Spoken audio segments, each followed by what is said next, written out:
Dear student, अस्सलाम वालेकुम। आज हमने डिस्कस करना है वॉल बॉक्स को। हम वॉल बॉक्स के स्ट्रक्चर को डिस्कस करेंगे कि वॉल बॉक्स का स्ट्रक्चर क्या है, कैसे बना हुआ है, ये कॉलोनियल एलजी है तो क्यों कॉलोनियल है, और हम इसमें डिस्कस करेंगे कि इसके अंदर जो रिप्रोडक्शन है वो किस तरह होती है।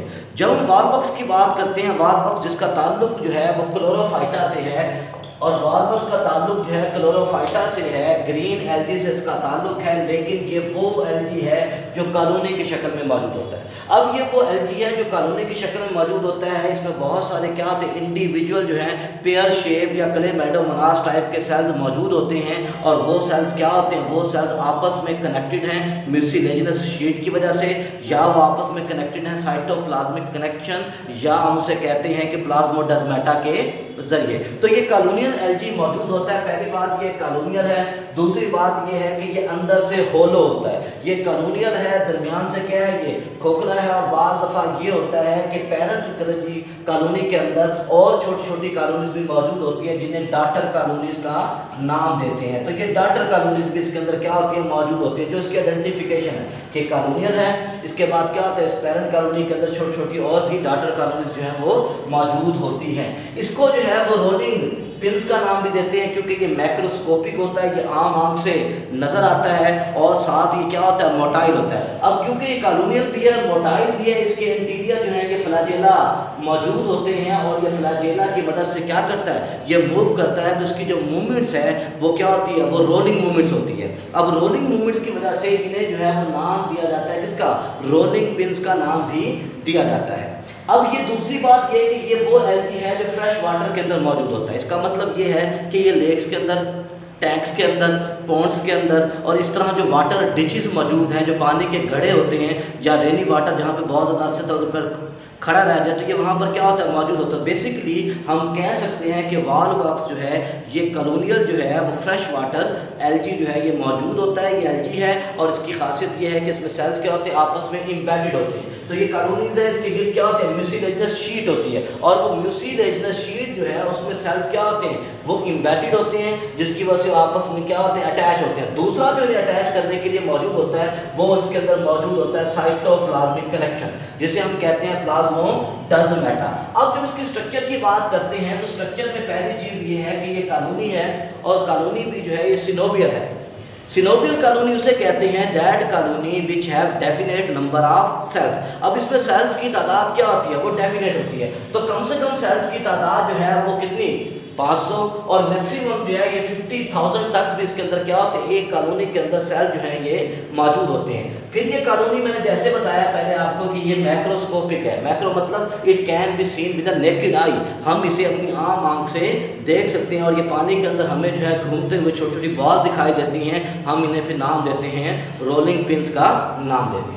फिर हम जब बात करते हैं कि इसमें सेल्स के आपस में जुड़े हुए हैं, तो हम कहते हैं किसकी वजह से, दो चीज़ों की वजह से, एक तो म्यूसिलेज, और दूसरा जो है वो जुड़े हुए हैं किसकी वजह से, प्लाज्मोडेस्माटा की वजह से। अब प्लाज्मोडेस्माटा क्या होता है कि दो सेल्स अगर एक दूसरे के करीब आ जाएं तो एक सेल का साइटोप्लाज्म दूसरे सेल के साइटोप्लाज्म से कनेक्ट कर जाए। जब एक सेल का साइटोप्लाज्म दूसरे सेल्स के साइटोप्लाज्म में क्या होता है, कनेक्ट हो जाता है, the cytoplasmic connection between two adjacent cell is called as plasmodesmata. तो ये सेल आपस में क्या होते हैं, प्लाज्मोडेस्माटा के जरिए अटैच्ड होते हैं। फिर उसके बाद क्या होता है, सेल्स की जो शेप होती है वो पेयर शेप या क्लेमेडोमोनास टाइप की क्या होती है, उसकी शेप मौजूद होती है। तो कॉलोनी में देखें तो सेल्स क्या होते हैं, पेरिफेरल रीजन पर अटैच हैं, ठीक है, और ये सारे के सारे उनके जो एंड्स हैं वो बाहर की तरफ होते हैं, फ्लैजेला इनके बाहर की तरफ होते हैं।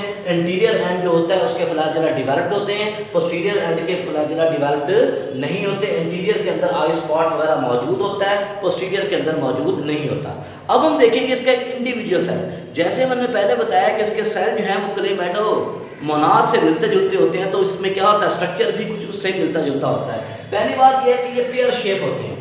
अब पेयर शेप मौजूद है, दरमियान में इनके जो है कप शेप, ये कप शेप जो है क्लोरोप्लास्ट मौजूद है, ये पेयर शेप है। दरमियान में इनके क्या होता है, कप शेप जो है ना, जो है वो कप शेप होती है। कप शेप जो है वो क्या होता है, वो क्लोरोप्लास्ट जो है वो मौजूद होता है। बाकी इसमें यूकेरियोटिक है सारा, ये साइटोप्लाज्म होता है। उसी साइटोप्लाज्म में इसका न्यूक्लियस होता है जो हैप्लॉइड होता है। तो इसका मतलब ये है कि बेसिकली हैप्लॉइड होते हैं। इसमें न्यूक्लियस जो है वो हैप्लॉइड है, एन नंबर ऑफ क्या होता है, क्रोमोसोम्स कंटेन। इसके अलावा इसमें क्या होता है, आई स्पॉट मौजूद होता है, उस आई स्पॉट को जो है स्टिग्मा का नाम भी दिया जाता है। अब स्टिग्मा इसलिए होता है ताकि लाइट को क्या कर सके, वो डिटेक्ट कर सके। तो लाइट को डिटेक्ट करने के लिए इसमें आई स्पॉट मौजूद होता है, इसमें स्टिग्मा जो है वो मौजूद होता है। एंटीरियर जो है दो कंट्रैक्टाइल वैक्यूल होते हैं जो क्या करते हैं, जो एक्सक्रेशन वगैरह के अंदर जो है वो इन्वॉल्वमेंट होते हैं। एंटीरियर इसके ऊपर वाला हिस्सा होता है जिसे पेपिला कहते हैं, और इसके ऊपर से फ्लैजेला जो है वो क्या होते हैं, अराइज होते हैं। और ये फ्लैजेला जो है अंदर की तरफ जुड़े होते हैं, किससे,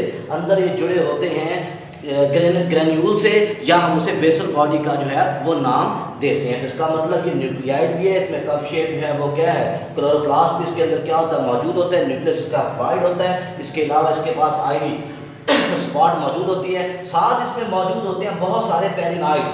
अब ये जो पेरिनाइड्स मौजूद होते हैं ये होते हैं फॉर कन्वर्शन कि ग्लूकोज को स्टार्च में, स्टार्च को ग्लूकोज में कन्वर्ट करने के लिए ये मौजूद होते हैं। अब इसमें जो क्लोरोफिल पाया जाता है वो बेसिकली क्लोरोफिल इसमें ए और बी जो है वो ज़्यादा क्वांटिटी के अंदर मौजूद होता है। इसके अलावा इसमें कैरोटीन और ज़ेंथोफिल की थोड़ी बहुत मिकदार भी क्या होती है, मौजूद होती है। तो ये बेसिकली इसका क्या है, ये स्ट्रक्चर है, ये एक सेल का स्ट्रक्चर है। और ये पूरे की पूरी कॉलोनी जितने भी सेल से बनी हुई है, चाहे वो 500 सेल्स हैं, चाहे वो 50,000 सेल्स हैं, उन सबका जो स्ट्रक्चर है वो सेम होता है। और हर सेल से फिर क्या निकलता है सेल वॉल के बाद, ये जो बने हुए हैं ये है प्लाज्मोडेस्माटा, साइटोप्लाज्मिक कनेक्शन। बाकी इसकी सेल वॉल होती है वही सेलुलोज की, और इसके लिए म्यूसिलेज वगैरह की क्या होती है, वो शीट जो है ये मौजूद होती है।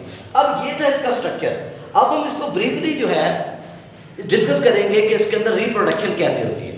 वॉल्वस के अंदर जो रिप्रोडक्शन होती है वो दो किस्म की होती है, एसेक्सुअल और सेक्सुअल। और जो रिप्रोडक्शन होती है ज़्यादातर क्या होता है, कानूनी के जो पोस्टीरियर सेल्स होते हैं वही क्या करते हैं, वही जो है वो रिप्रोडक्शन के अंदर क्या करते हैं, हिस्सा लेते हैं। पोस्टीरियर सेल ही जो है वो रिप्रोडक्शन क्या करते हैं, उसमें वो इन्वॉल्व होते हैं और वही जाकर स्ट्रक्चर बनाते हैं। तो पहली बात यह है कि इसमें एसेक्सुअल रिप्रोडक्शन की बात करते हैं, तो एसेक्सुअल रिप्रोडक्शन में पोस्टीरियर सेल्स मौजूद है। कोई भी पोस्टीरियर सेल्स अपने अंदर रिजर्व फूड को जमा करेगा और अपने ओरिजिनल साइज से जो है वो 110 यानी कि 10 गुना अपने असल साइज से क्या होगा, वो बड़ा हो जाएगा। तो पोस्टीरियर सेल्स के अंदर क्या होता है, ये जो है वो गुनेडियम बनते हैं, या जो है क्या होता है, ये रिप्रोडक्शन के अंदर इन्वॉल्व होते हैं। अब इसमें जो मौजूद होते हैं सेल्स एक कॉलोनी के अंदर, वो गुनेडिया बनते हैं या रिप्रोडक्टिव जो सेल्स बनते हैं वो एक कॉलोनी के अंदर जो है वो 2 या 20 हो सकते हैं। इसका मतलब 2 हो सकते हैं या वो 20 तक जो है वो क्या हो सकते हैं, ये मौजूद होते हैं। अब पोस्टीरियर सेल जिन्होंने रिप्रोडक्शन करनी है उनकी कुछ खसूसियात है। पहली खसूसियात ये है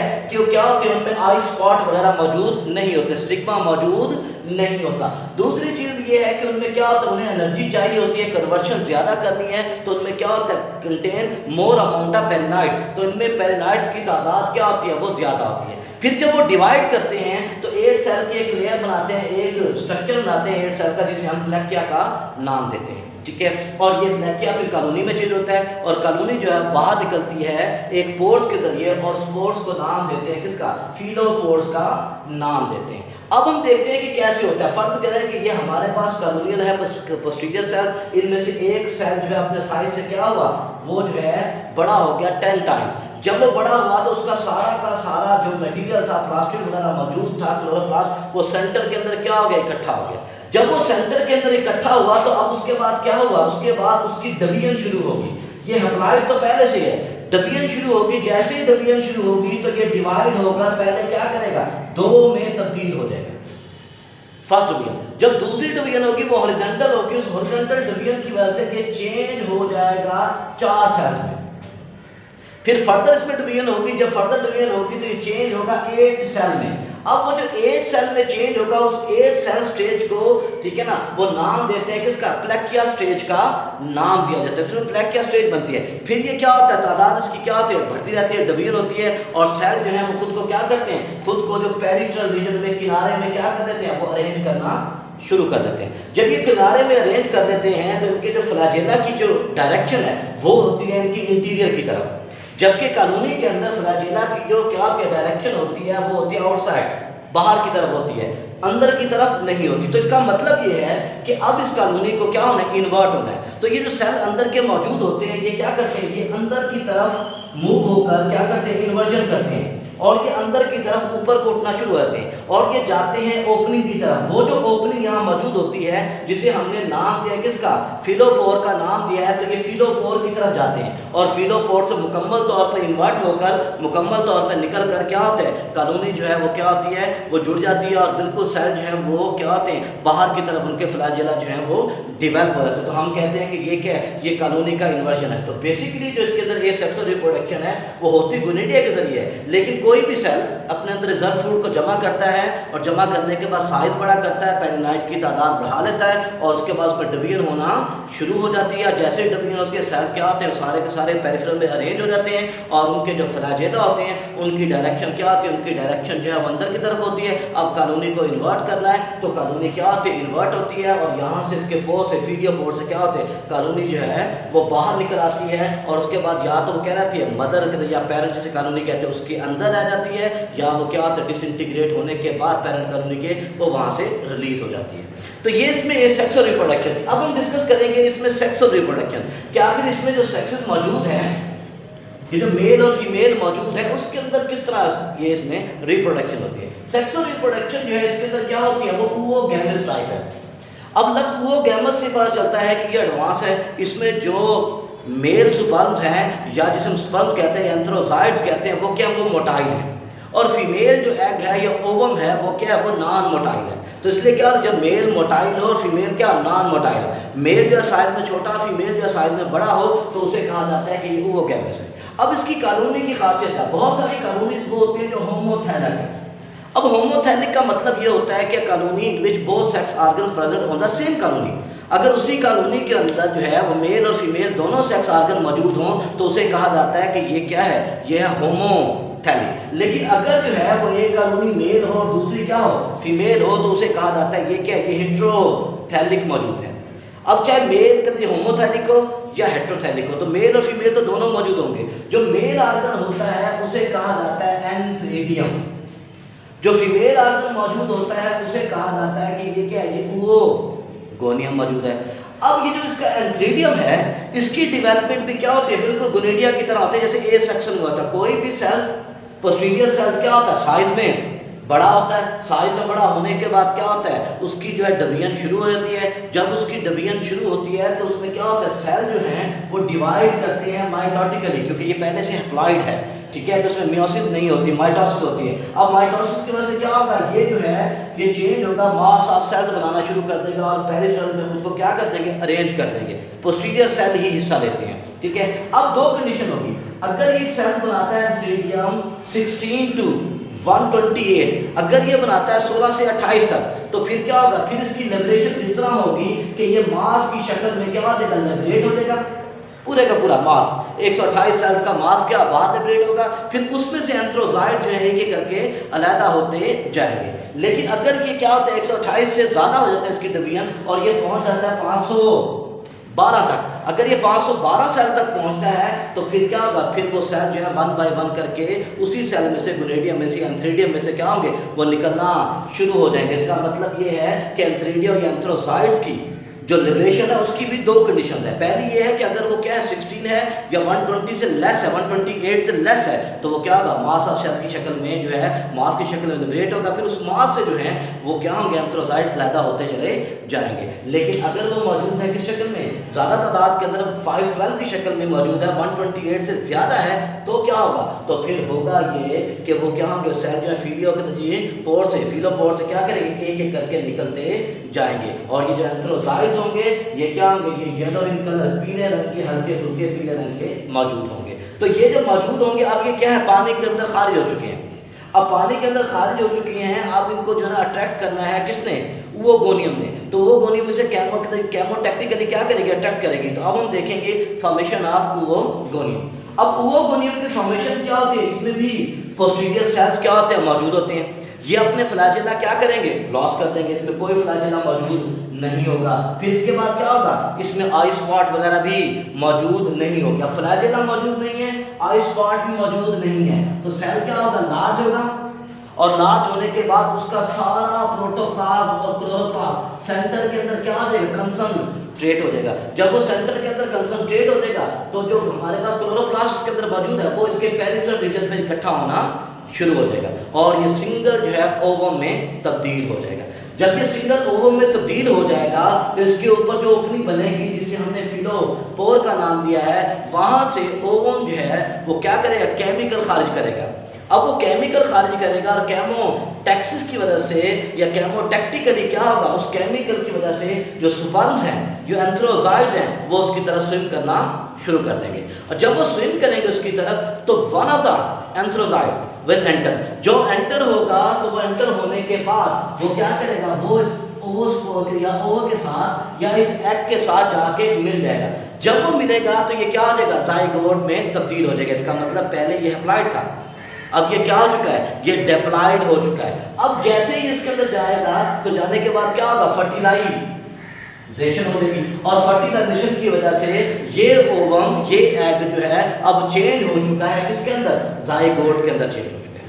अब जाइगोट क्या करेगा, जाइगोट जो है वो अपने बीच एक थिक वॉल बनाएगा और वॉल बनाने के बाद वो कन्वर्ट हो जाएगा ओवोस्पोर के अंदर।